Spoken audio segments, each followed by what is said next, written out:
Tonight, report on why several close election races won't be recounted, and veterans are honored during an annual parade in Ephrata. What's happening in sports, Bob? Postseason football, soccer, and volleyball action heats up as first-round state play gets underway this weekend. Let's take a quick peek at our Weather Center forecast. Here in the Weather Center, lighter winds overnight, but another system approaching the area, bringing that threat of heavy rainfall and thunderstorms. I'll have more details for you in just a bit. I'm Amber Jenks, and we have all this and much more on iFIBER 1 News. From the iFIBER 1 HD studio here in the heart of the Columbia Basin, this is iFIBER 1 News. Your #1 source for local news, sports headlines, and our very own Weather Center forecast covering the entire Columbia Basin. This is iFIBER 1 News, and it starts now.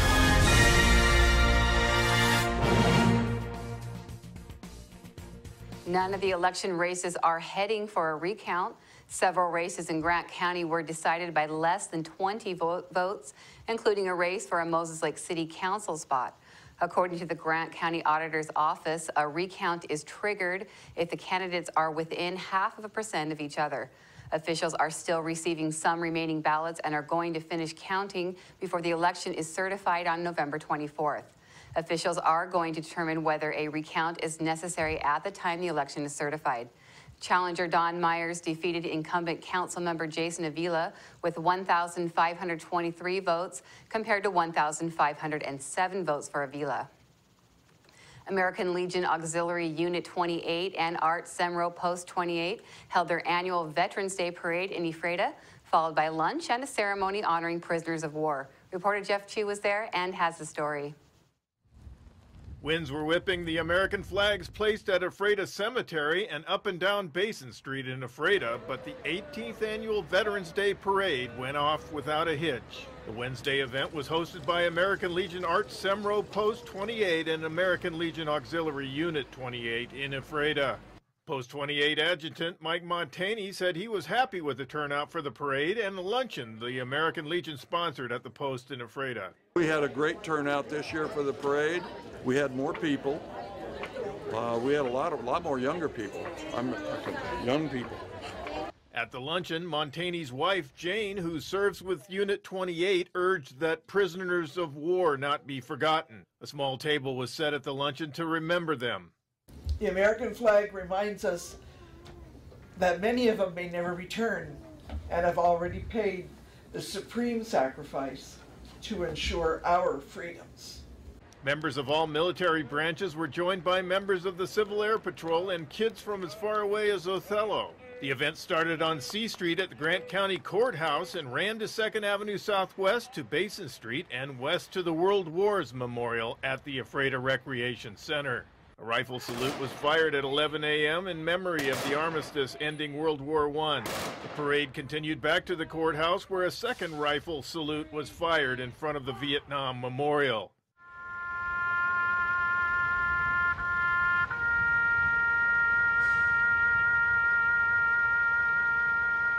I'm Jeff Chu for iFIBER 1 News.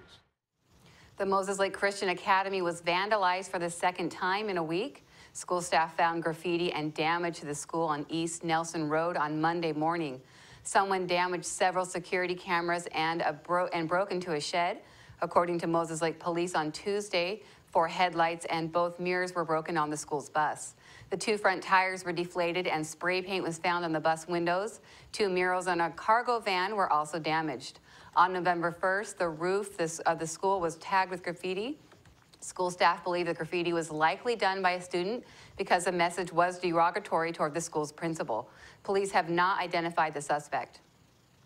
Now we take a look at people being sought by law enforcement. This is Sheriff Tom Jones with the Grant County Sheriff's Office. Each of the people you see here have a warrant for their arrest. If you see any of these people, we ask you do not attempt to detain or apprehend them, but call us at 509-762-1160 or send us an email at crimetips@co.grant.wa.us. If the person is presenting a danger, call 911. With your help, we can bring these people to justice and make our community safer. We'll be back right after this. My name is Kat Sanderson, Managing Broker for Pillar Rock Realty Group. We love the Columbia Basin because it's our home, and we want to give back to our community by kicking off our Pay It Forward campaign. If you buy or list with us, we will donate 1% of our total proceeds to a local charity of your choice and in your name. Call us today at 754-4444 or visit pillarrockrealty.com because we are your local real estate experts.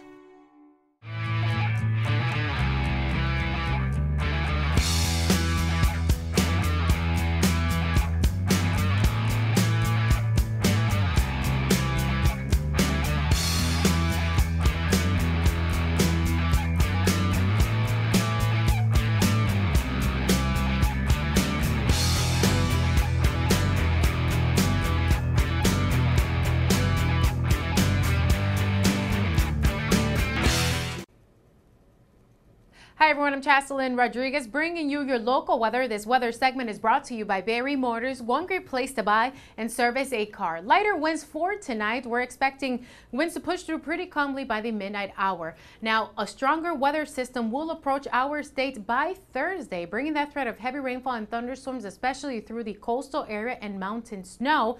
This system will bring us gray and showery Friday and Saturday. Let's take a closer look at our almanac within the past 24 hours. We start off with normal temperatures in the lower 30s, not as cold as that record high of 10 degrees, and that was in 1955. Maximum temperature slightly above the normal in the lower 50s, but not as warm as that record high of 64 degrees. That sunset at 4:27 p.m. In Moses Lake, we start off the morning with temperatures slightly above the normal in the upper 30s and maximum temperatures in the lower 50, slightly above the normal for this time of year, and sunset at 4:27 p.m. And right now outside your door, partly cloudy skies, temperatures in the lower 40s. Those winds now pushing through from the west-southwest up to 11 miles per hour, but through the overnight hours, they will push through pretty calmly. Dry conditions are expected for our area with a little bit of cloud cover, some mountain snow, and some showers may be possible along the coastal area, but coming through the morning hours on Thursday, we're expecting this frontal system to bring heavy rainfall and thunderstorms and mountain snow. All this moisture will continue to push through our area, and that will bring us that threat of showers Friday into Saturday and lots of cloud cover. Towards the coastal area, temperatures in the upper 40s to lower 50s with cloudy skies and that threat of heavy rainfall and thunderstorms towards the Yakima Valley in the lower 50s and towards the inland northwest, temperatures in the lower 40s with mostly cloudy skies. Taking a closer look at our Columbia Basin, temperatures in the lower 50s for Royal City, but through the region, those temperatures around the mid 40s with partly to mostly cloudy skies. Taking a closer look at our extended forecast for the week. For tomorrow, Thursday, mostly cloudy skies are expected in the mid 40s, and then coming through on Friday, lots of cloud cover due to that frontal system that will approach our state by Thursday morning. That will continue to shift towards the east, bringing that threat of showers for our area Friday into Saturday. Lots of cloud cover, temperatures in the mid 50s. It will be windy. Gusts could go as high as 20 to 30 miles per hour. And then coming through on Sunday, drier conditions are expected with a decrease in temperatures. But then another system may approach the area Monday into Tuesday, around 40% chance. On Tuesday, drier conditions are expected by the second half of the work week. Thank you all for joining us. We'll be right back with sports.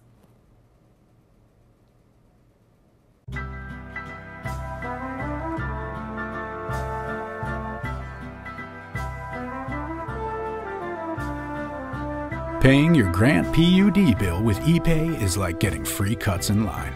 You pay when you want, how you want. Get free cuts in line with Grant PUD ePay. Visit grantpud.org. Oh, dude, I'm just in the theater. It's totally cool. Ah. The new flamethrower cheeseburger now with a $5 lunch. I'm going flamethrower today. Remember what happened last time? I'm going flamethrower today. Gary, do you remember what happened last time? I'm going flamethrower today. Remember what happened last time?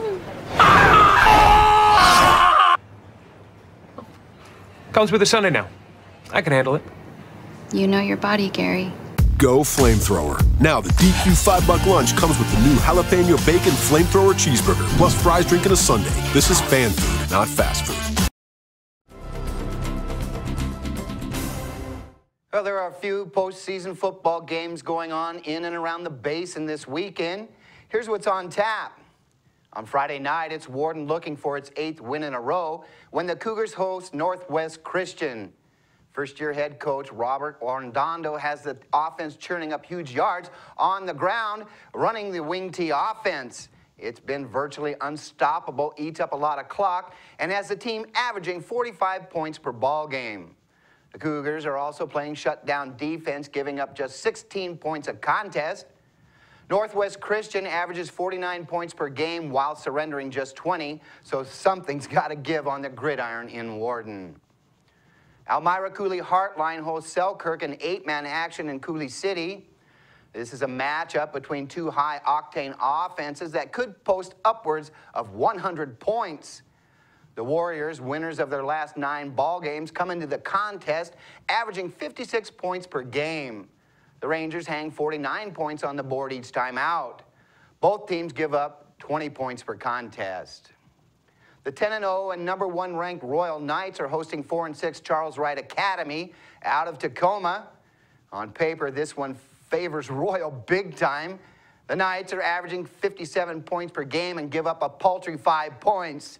Yes, you heard that right, just 5 points a game.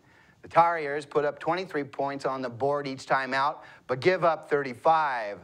I think the biggest thing Coach Allred has to guard against in this one is overconfidence. Anything can and usually does happen on the gridiron in high school football, so the Knights better be dialed in. On Saturday afternoon, it's the Chiefs looking to preserve their undefeated home record when they host Bellarmine Prep at 2 o'clock. Moses Lake makes its second appearance in the past 3 years on the big stage. The Lions have punched their ticket to the big dance for the 6th straight season. Both teams play a stingy defense. The Chiefs give up just 16 points per game. Prep surrenders 25. Both can put points on the board as well, with the Lions averaging 34 and Moses Lake 28. Two difference makers in the game are Prep's running back Amon Lewis and the Chiefs' Isaiah Thomas.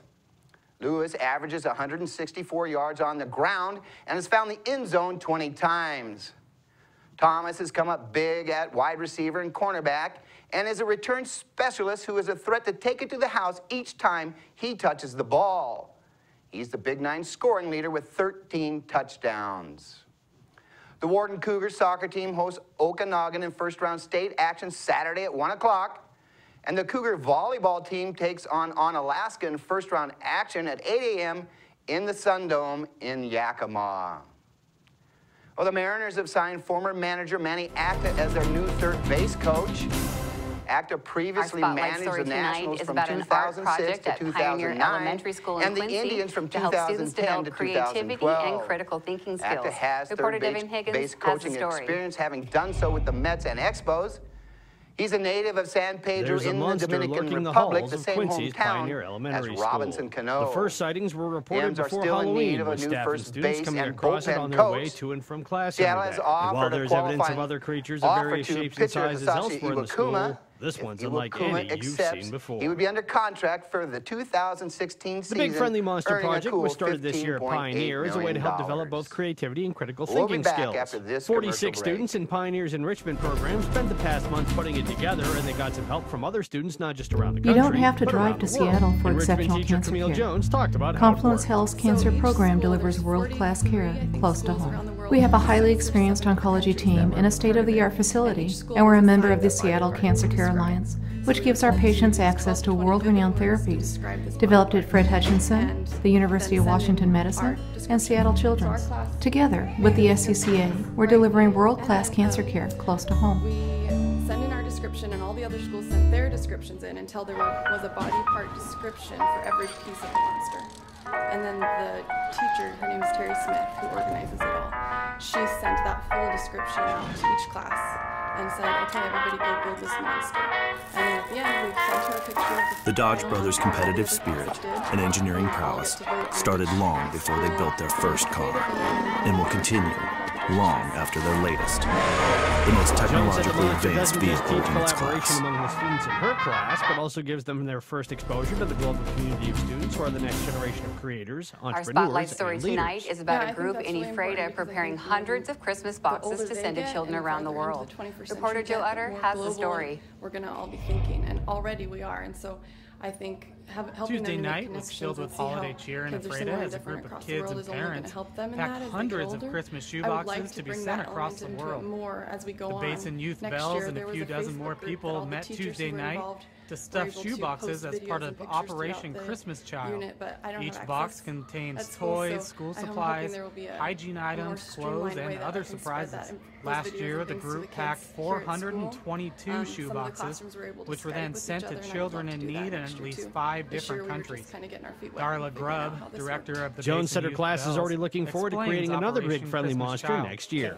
Operation Christmas Child is an offshoot of Samaritan's Purse that's headed by Franklin Graham. What it is we pack millions of shoeboxes to send to children over in 100 countries, and we're sending them love, sending them somebody who cares about you, sending in you Quincy, hope. Devin And Higgins in the for shoebox iFIBER 1 has News. many different gifts, from schools to We'll be right hygiene back after stuff this. to toys, to candy, to fishing kits, sewing kits, a stuffed animal. It's to send love to these kids. Grubb said their goal this year was to pack at least 500 shoeboxes. Boxes from other area churches are collected and are taken to a collection center at Moses Lake, then over to Wenatchee, and then trucked down to a processing center in Los Angeles. The boxes are checked, packed in shipping crates, and flown all over the world. Grubb said that Basin Youth Bells, which has been participating for about 7 years, gets more and more support each year. It took a few hours Tuesday night to get shoeboxes filled, almost like an assembly line of volunteers moving to each station, packing a box, adding it to the shoebox Christmas tree, and grabbing another box. Grubb said much of the items for the shoeboxes are donated or made by the kids in the Basin Youth Bells. My Basin Youth Bells kids have been making things. We've been gathering things for a whole year to get ready for this evening. We have one more theme, one more box. So every year we're going to be pushing the ante. We believe that every child needs that box of gifts. Besides Operation Christmas Child, the Basin Youth Bells find other ways to give back to children and families in need around the world, while learning about music and playing the handbells. Basin Youth Bells is a children's missions music ministry here in the Ephrata Soap Lake area. And what they do is not only do they learn how to play handbells, but they also serve. They learn how to serve by making things, by going out and sharing Operation Christmas Child. We have kids from 2nd grade all the way to 9th grade. This is Joe Utter for iFIBER 1 News. We'll be right back after this. Quincy Foods, LLC, a subsidiary of Norpac Foods, is seeking motivated individuals to fill the positions of general laborer for their corn harvest season. They have full-time seasonal openings, must be 18 years old and older, willing to work swing shift.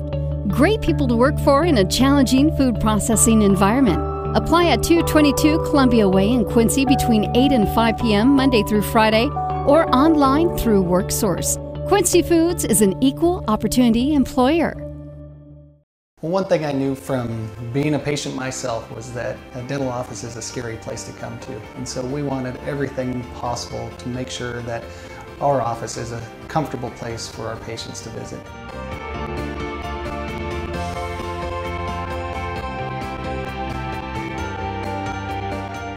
The patients that I have, my clients, have made me a part of this community, and we want to give back in every way possible.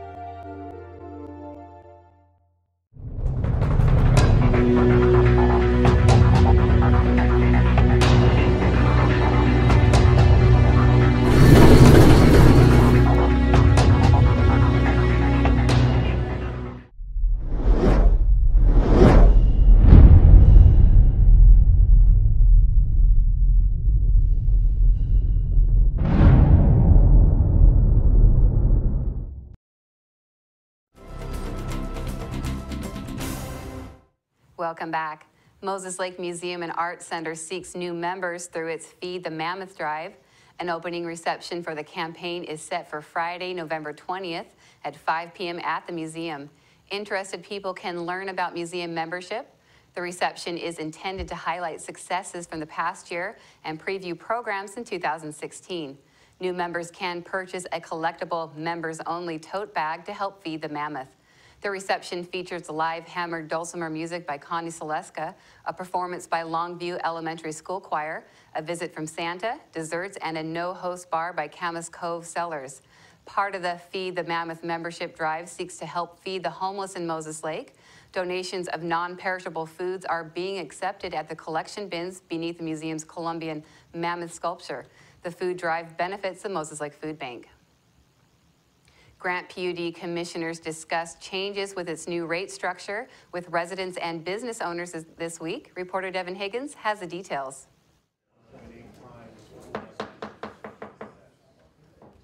The Grant PUD commissioners faced a packed gallery of residents, business owners, and farmers who had concerns about the new rate structure, which could be implemented on January 1st, 2016. PUD officials said the changes bring all customers more in line with the cost to provide them with electricity, but some believe the new rates will favor certain customer classes like big business over irrigators and residential customers. Commissioner Terry Brewer defended the changes. This commission has agreed, as Resolution 8768 says, small, predictable rate increases. We've given you a 10-year forecast. That's projected spending over 10 years, capital spending, O&M projections, and at the same time, how do we manage the finances to make that all work? Debt service going up.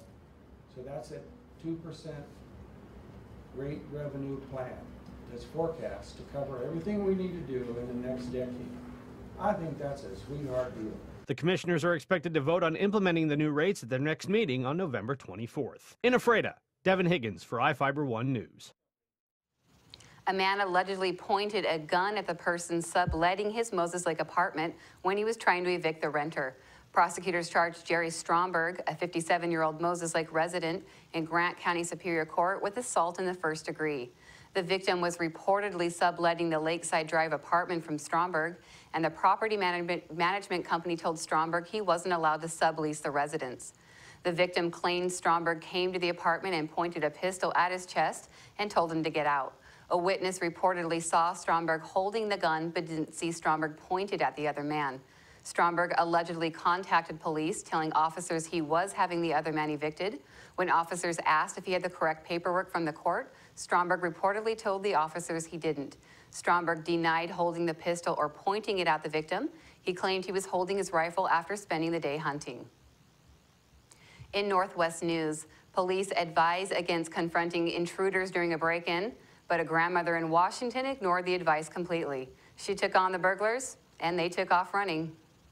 I opened the door, and I started down here, and I saw them. Bumbling burglars made just enough noise to wake the wrong person. The thought of 3 burglars harming her didn't cross Guelda Messina's mind. All I knew was they were in my house, and they needed to get out. Period.